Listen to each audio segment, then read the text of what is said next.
Steeplechase, where you have one that's Kevin Roberts of Syracuse, and 3, Tom Seltzer of Notre Dame, and 5, Chance Parkinson of Georgetown, and 9, that's William Hare of Rutgers. Just a couple of meters into the 3,000-meter steeplechase heat 1 of the men's college section here, presented by Core Power. The collegiate record belongs to Henry Rono of Washington State, 8:05.4, all the way back in 1978. Arizona's Tom Hunt owns the Penn Relays record, 8:26.26. The facility record belongs to James Munyala of UTEP, 8:24.86, set all the way back in 1976. So a number of well-aged records, let's put it that way, as we see our competitors coming through the first 200 or so. Kareem Belmonte of Monroe lines up here. David Butts of LaSalle. Joseph Young Jr. of UMass Lowell. Jance Tostenson of Georgetown. Zach Jaeger of Georgia Tech. Caleb Jarema of Michigan. Jack Spamer of Michigan. Kevin Robertson of Syracuse. Josh Lewis of Penn State. William Hare of Rutgers. Teddy Reitke of A&M. Austin Haskett of Indiana. Tom Seitzer of Notre Dame. And Cole Miller of Georgia Tech. That is your lineup for Heat 1 of the men's steeplechase.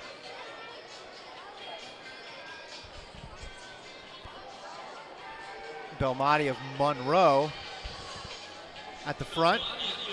Got a stride on the field. Butts of LaSalle in second. And then a large pack behind them. Jarema of Michigan, Spanner of Michigan,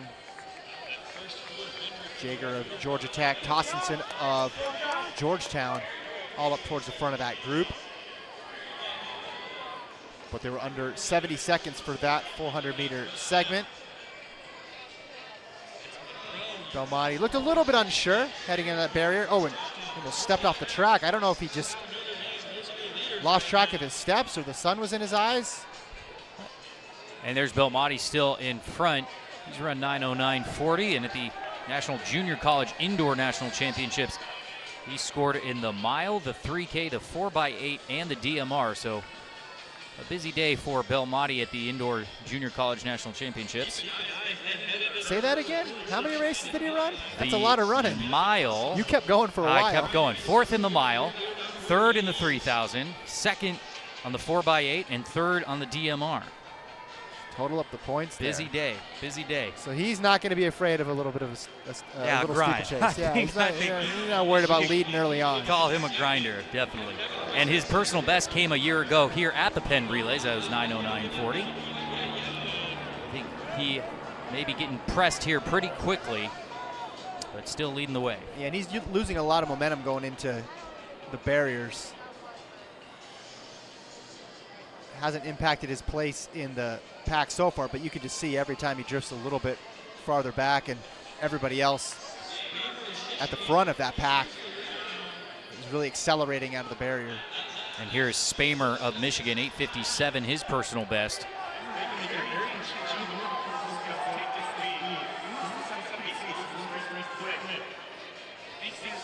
Jack Spamer of Michigan comes up on the water jump there. He's being pressed by Kevin Robertson of Syracuse.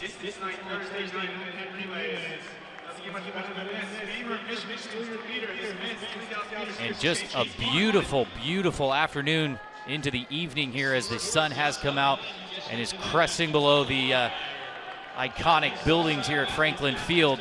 And these athletes are loving it, giving the fans something to watch with a number of PRs throughout the distance events so far, the 1500s, the steeplechases, as we are still lined up with Spamer, Michigan, leading the way. Kevin Robertson of Syracuse giving chase. He's run 8:37 in this event.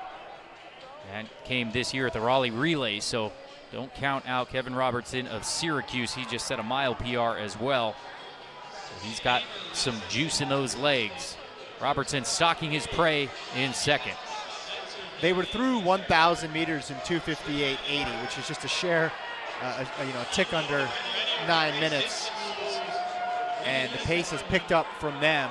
Spamer's running like a guy who didn't come all this way to run that pace. He wants to dictate the tempo, get a quick time, and try to go for this win. Robertson and Seitzer along with them, but this thing has turned into a bit of a breakaway for this front three. We'll see who goes with them, but yeah, Spamer very aggressive once he went to the front. Seitzer of Notre Dame, a national qualifier a year ago. He's run 8:42.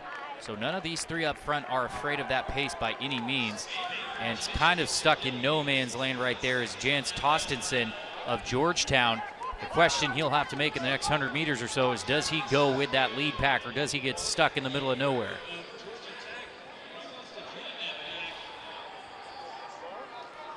Spamer still out in front. Everybody content with just a little bit of space. We mentioned it earlier, but having a couple of steps in between you is not the biggest deal, as that gives everybody room to take those hurdles cleanly. And credit to, that's Zach Jaeger of Georgia Tech, who is in that front pack now.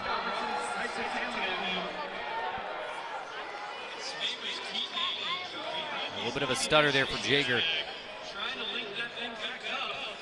It's got a good name for the steeple, but this is Zach. And he is moving backwards at this point. So we have right now a three-man race up front with Spamer, Robertson, and Seitzer. See how long that lasts. Again, Spamer went to the front and really put his head down. These guys that run this steeplechase, I know we talk about people coming to it from other events sometimes, or maybe trying it out because they didn't make the conference team at first or whatever, or the national team, whatever it is. But we end up getting some really, really incredible athletes. The combination of the endurance, the athleticism, you got to have some pop in your legs. We see a lot of times tall athletes, not always, but a lot of times the taller athletes that are able to navigate those barriers. And I just love seeing somebody that's strong and confident hitting those barriers. And boy, when it goes wrong, though, it can go wrong. A bit of a stutter from Jack Spamer as he'll have to give up that first position. Tom Seitzer of Notre Dame into the lead. So Jaeger's running a fascinating race. Just as I said, he was moving backwards. Well, he moved forwards again. He heard you. And now he is back with that group. Don't count him out. And it takes so much more effort when you stutter and then jump straight up and land hard, and you have to start all over again. So the race isn't over for someone like Spamer, but that just adds so much more energy output when you have to stop and go so much as he starts taking them cleanly again with Seitzer in the lead. Seitzer up front ahead of Robertson. And Jaeger, Spamer perhaps paying for those early fast laps. 70 seconds the last quarter. And if Zach Jaeger comes back up from this, man, what a race. We are on the bell lap. We are on the bell lap.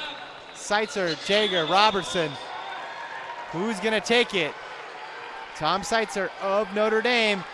Now it's down to 2 with Jaeger on his shoulder. Here we go. Jaeger, you can't shake him. Georgia Tech, he's run 8:56. Seitzer has run much quicker at 8:42, but these two take the water barrier just a step apart. One more barrier remains. Seitzer and Jaeger. Look at Jaeger, no way. Georgia Tech coming around the bend. Side by side, identical, step for step. Seitzer and Jaeger. Jaeger now past Seitzer of Notre Dame. Look at Zach Jaeger of Georgia Tech taking the victory, exuberant as he should be. What an incredible time, 8:40.74. Chops off 16 seconds from his personal best, 16 seconds. You can't believe it. Trevor, hands on his head. You saw his reaction. Oh my goodness, Zach Jaeger's fired up. He looks as pumped up as we were when we thought he was left for dead in the middle of that race. I'll call that an accordion race, right? He was close, he was far, he was close, he was far, and boy, he just timed that perfectly. And he's rewarded with an 18-second personal best, 8:41.15. I'm sorry, a 14-second personal best, somewhere around there. Seitzer in second, 8:41.15. That's a slight PR for him as well. Just under 62 seconds